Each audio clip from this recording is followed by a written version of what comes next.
की बारी आएगी, पहले ये खा ले फिर आपकी भी बारी आ जाएगी। लड़कों की भीड़ में औरतें और लड़कियां कम ही आती थीं क्योंकि उनके लिए जगह बनाना मुश्किल हो जाता था। ये सब लड़के गोलगप्पे खाने आते हैं या इसे देखने? मुझे मुझे तो लगता है ये सब गोलगप्पे खाने के बहाने यहाँ सिर्फ टाइम पास करने आते हैं। अरे रहने दो, रोशनी मेहनती है, उसे किसी की बात से फ़र्क नहीं पड़ता।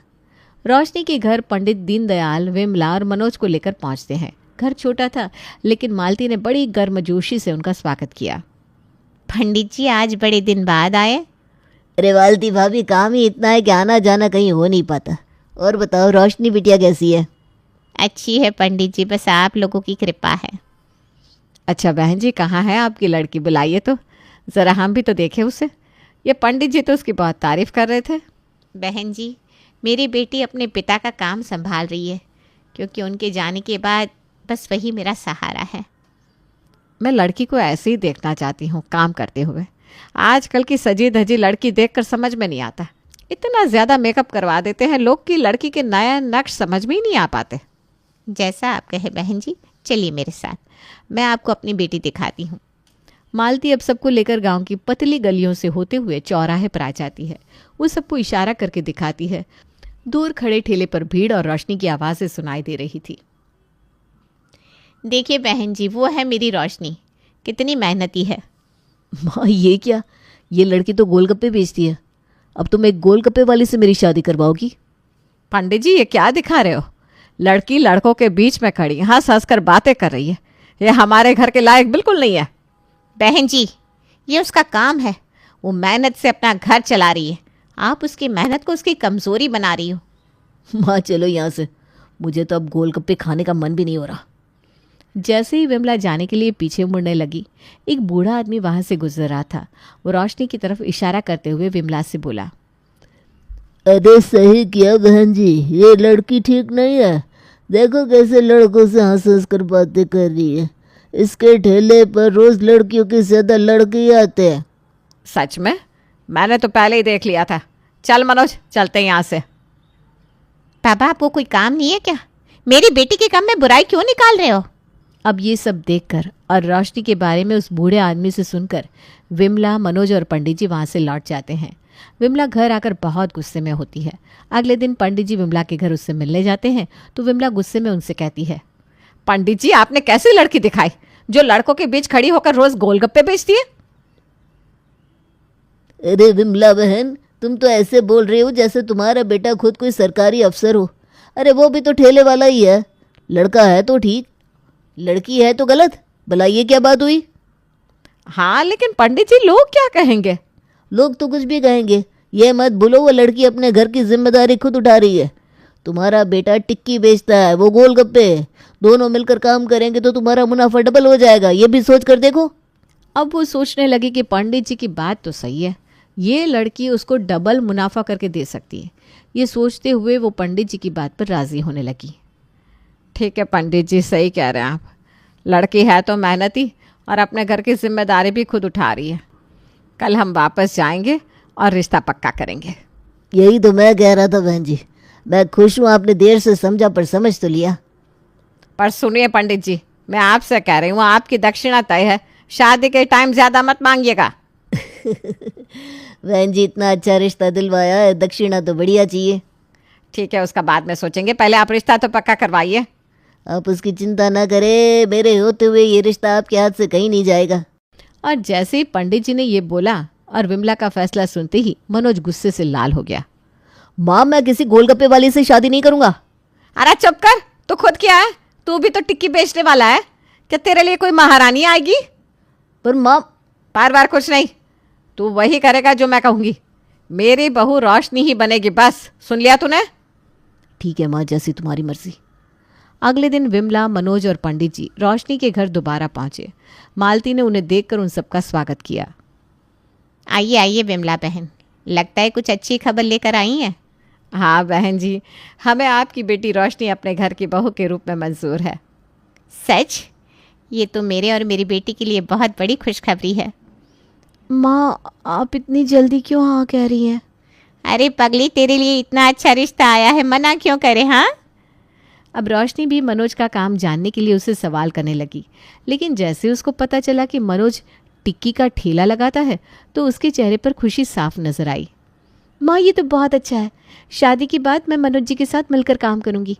हम दोनों मिलकर ठेले का काम संभालेंगे। हाँ हाँ, क्यों नहीं रोशनी बेटा, तुम दोनों जितना ज़्यादा काम करोगे हमारा तो उतना ही ज़्यादा मुनाफा होगा। इस पर सब खुश होकर हंसने लगे। कुछ समय बाद मनोज और रोशनी की शादी बड़े धूमधाम से हुई। मालती ने अपनी बेटी को समझाते हुए ससुराल के लिए विदा किया। रोशनी बेटा, अपने ससुराल में सबका ख्याल रखना, वहाँ के काम को अपना समझ कर करना, मेरी और अपनी लाज बचा कर रखना। माँ, आप चिंता मत करो, मैं सब अच्छे से संभाल लूंगी और अपनी सासू माँ को कभी शिकायत का मौका नहीं दूंगी। रोशनी जब अपने ससुराल पहुंची तो वहां 2 दिन तक नई बहू की रस्में निभाई गई। तीसरे दिन रोशनी ने विमला से ठेला लगाने की बात की। माँ जी, अब तो सारी रस्में हो चुकी है, अब मैं क्या कल से ठेला लगाने इनके साथ जा सकती हूँ? हाँ हाँ, क्यों नहीं बहू, कल से तुम लोग अपना काम शुरू करो, पर उससे पहले घर का सारा काम निपटा लेना। हाँ ठीक है माँ जी।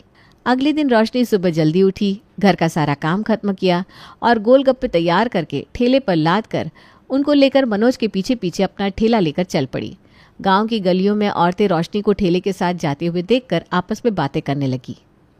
अरे देखो तो, ये तो विमला की बहू है। शादी के 4 दिन नहीं हुए और विमला ने अपनी बहू को आते ही ठेला लगाने के लिए भेज दिया। अरे ये वही लड़की है जो अपने गांव में गोलगप्पे बेचती थी। सुना है इसके गोलगप्पे बहुत फेमस है। फिर तो चलो आज चल के इसके गोलगप्पे का स्वाद चखते हैं। अब रोशनी ने चौराहे पर पहुंचकर मनोज के सामने ही अपना ठेला खड़ा कर दिया। थोड़ी ही देर में देखते ही देखते रोशनी के ठेले पर लोगों की भीड़ लग गई। तभी रोशनी ने मनोज के ठेले पर टिक्की का भाव देखा। मनोज जी, आपकी टिक्की 25 रुपये की है, ये तो बहुत महंगी है, लोग ये कैसे खरीदेंगे?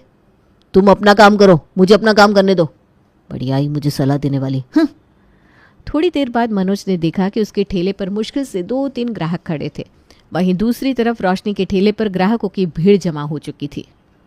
दीदी, मेरे लिए 20 रुपए के गोलगप्पे पैक कर दो।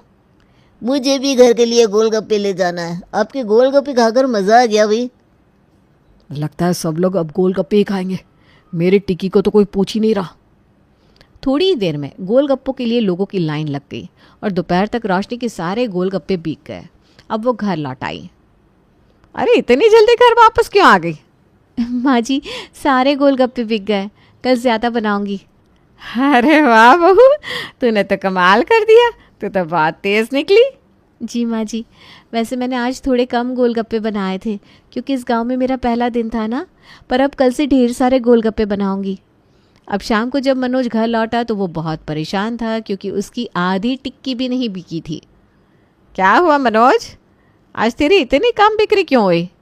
इस रोशनी की वजह से सारे लड़के उसके गोलगप्पे खाने चले गए। अरे लेकिन क्यों?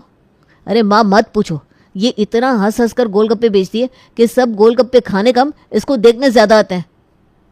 सुन रोशनी, अब किसी को देखकर ज़्यादा हंसना मत समझी, चुपचाप अपना काम करके आया जाया करो। लेकिन माँ जी, असल वजह टिक्की का ज़्यादा महंगा होना है। लोग सस्ती चीज़ों की तरफ जल्दी खींचते हैं। 25 रुपये की टिक्की कोई कैसे खाएगा जब सामने उसे 10 रुपये में गोलगप्पे मिलेंगे? हाँ हाँ देख लेना, कल मेरी सारी टिक्कियाँ बिकेंगी और तुम बस खड़ी होकर तमाशा देखना। अगले दिन रोशनी अपने रोज़ वाले घर के काम निपटाकर आज कल से 2 गुने गोलगप्पे बनाने में जुट गई और दूसरी ओर मनोज चुपचाप बैठा गुस्से में टिक्की का आधा सामान लेकर जाने की तैयारी कर रहा है। मनोज जी, आज आप इतना कम सामान लेकर क्यों जा रहे हो? तुम्हारी वजह से। अब ज़्यादा टिक्की का सामान ले जाकर क्या करूँगा? वैसे भी अब कोई टिक्की खाता ही नहीं है। ऐसा क्यों कह रहे हो आप? हम दोनों साथ में काम करेंगे तो सब अच्छा होगा। तुम अपना काम करो, मेरे काम में टांग मत अड़ाओ। वैसे भी जब से तुम आई हो मेरा काम ठीक से चल ही नहीं रहा। मनोज और रोशनी अपने अपने ठेले लेकर अलग अलग जगह खड़े हो गए। देखते ही देखते रोशनी के ठेले पर फिर से भीड़ लग गई। बच्चे, लड़कियां और महिलाएं गोलगप्पों का मजा ले रही थी। उधर मनोज के ठेले पर आज भी सन्नाटा छाया हुआ था। भाभी जी, आपके गोलगप्पे तो कमाल के हैं, मेरे घर के लिए भी पैक कर दो जी। अभी करती हूँ। मुझे भी, और ये वाला थोड़ा तीखा बनाना, मज़ा आ गया। मनोज दूर से ये सब देख रहा था। उसकी आंखों में गुस्सा और जलन साफ छलक रही थी। अरे आज तो हद हो गई, ये तो नाटक हो रहा है। सब उसके ठेले पर क्यों जा रहे हैं? मेरी टिक्की को कोई देख भी नहीं रहा। भाई साहब टिक्की का क्या भाव है? 25 रुपये लगा दूँ? इतना महंगा? रहने दो, मैं गोलगप्पे खाकर ही काम चला लूँगा। हाँ क्यों नहीं, जाकर गोलगप्पे ही ठूस तू। जब तेरा पेट खराब होगा ना तब पता चलेगा तुझे। दुकानदारी निपटाकर शाम को दोनों घर लौट रहे थे। रोशनी के चेहरे पर खुशी थी जबकि मनोज का चेहरा गुस्से से लाल था। मनोज जी क्या हुआ? आज भी आपकी टिक्की ठीक से नहीं बिकी? चुप रहो, तुम्हारी वजह से सब खराब हो रहा है। मैं माँ से कहकर कल से तुम्हारा ठेला ही बंद करवा दूंगा। मैंने क्या किया जी? मैं तो बस अपना काम कर रही हूँ। तुम घर चलो, अब तो माँ ही तुमको समझाएगी। घर पहुंचते ही मनोज ने ठेला खड़ा किया और सीधा विमला के पास जाकर रोशनी की शिकायतें शुरू कर दी।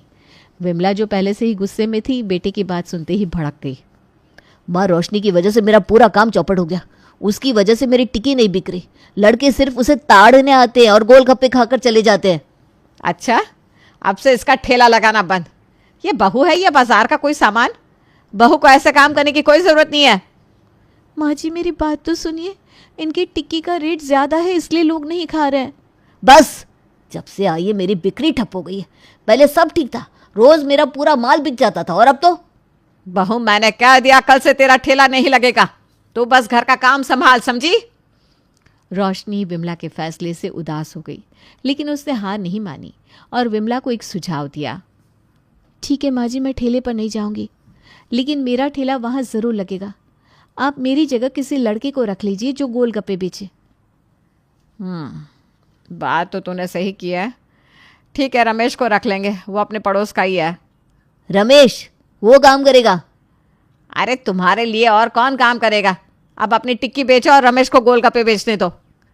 अगले दिन रमेश और मनोज अपने अपने ठेले को लेकर निकले। रमेश ने रोशनी के ठेले पर गोलगप्पे बेचना शुरू किया। देखते ही देखते फिर से भीड़ जुट गई। उधर मनोज के ठेले पर एक भी ग्राहक नहीं आया। आओ आओ, ताजे ठंडे तीखे चटपटे गोलगप्पे खाओ।